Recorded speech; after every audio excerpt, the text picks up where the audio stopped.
Good morning, afternoon, or evening. How y'all doing today? Welcome back to Morrow's Math Corner. Today we're going to learn how to factor special products. So if you remember how to multiply special products, this is going to be a breeze. Nevertheless, let's get right to it.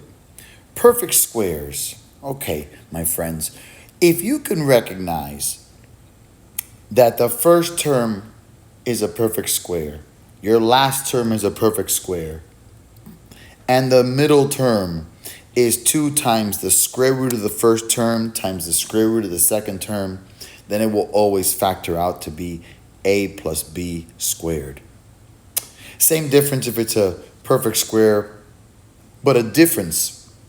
If I have a perfect square in the first term, perfect square in the second term, and I have negative 2 times the square root of the first term times square root of the second term, I will once again have a minus b squared. So how do I recognize this? I tested. 25x squared, that's a perfect square, that's 5x. 49, that's a perfect square, that's 7. So negative here, so let's see if this is going to work. On the side here, what's 2 times 5 times 7? That is going to be 70, so you have your negative squared, and you're done. It's all a matter of knowing the formula. Difference of squares. If you have a perfect square minus another perfect square, the answer will always factor out into being the square root of the first term plus the square root of the second term times the square root of the first term minus the square root of the second term. It's that simple. So 81x squared, that's a perfect square. It's being subtracted here, and you have another perfect square of 16y squared. So that's a perfect square minus a perfect square. So we're going to take the square root of the first term plus the square root of the second term times square root of the first term minus square root of the second term. You may ask yourself, can you do it again because you have a perfect square here, a perfect square here, and they're being subtracted? No, you can't, because the x and y's are not perfect squares. So you would be done there. Please note that if you have a perfect square plus a perfect square, that is prime. It is not factorable. Difference of cubes. Okay, hopefully you remember your perfect cubes. If you do, and you recognize that you have a perfect cube minus another perfect cube, then you are going to have the following factored form. It's going to be the cube root of the first term minus the cube root of the second term times a little thing I like to call schisms. First term squared, first S for first term squared. CS means change sign. I went from negative to now positive, so CS is change sign. M for multiply. You're going to multiply the first term times the second term. And then plus S, my second S is my second term squared. Schisms. So let's look at an example. I have 27x cubed minus 8. 27x cubed is a perfect cube. The cube root of that is 3x. 8 is a perfect cube. The cube root of 8 is 2. So I'm going to have my cube root of first term minus cube root of second term times, let's schisms it. First term squared, 9x squared. Change sign to plus. Multiply 3x times 2. Remember, the sign is never the term. The terms here are 3x and 2. So once again, We changed sign. We multiplied 3x times 2 plus second term squared, which is 4. Done.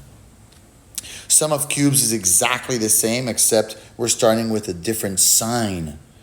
So we're going to have the first cube root of the first term plus cube root of second term times, let's schisms it once again, first term squared. Change sign, it went from plus to now minus. Multiply first term times second term, second s plus second term squared.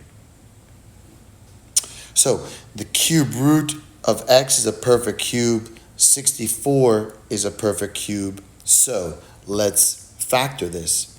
Cube root of first term is x plus cube root of second term is 4. And now let's schisms. First term squared, change sign to minus, multiply first term times second term plus second term squared, and you're done. You may want to watch this again, rewind, and go through it step by step. It's about muscle memory and practice. Talking about practice, please make sure that you know your perfect squares, your square roots, your perfect cubes, and your cube roots. Knowing this information will behoove you greatly, not only in this skill, but just about in any skill in mathematics. So I strongly suggest really taking some time and learning these. All right, now let's get to practice. Let's factor each polynomial. Okay, I'm going to look always for a GCF.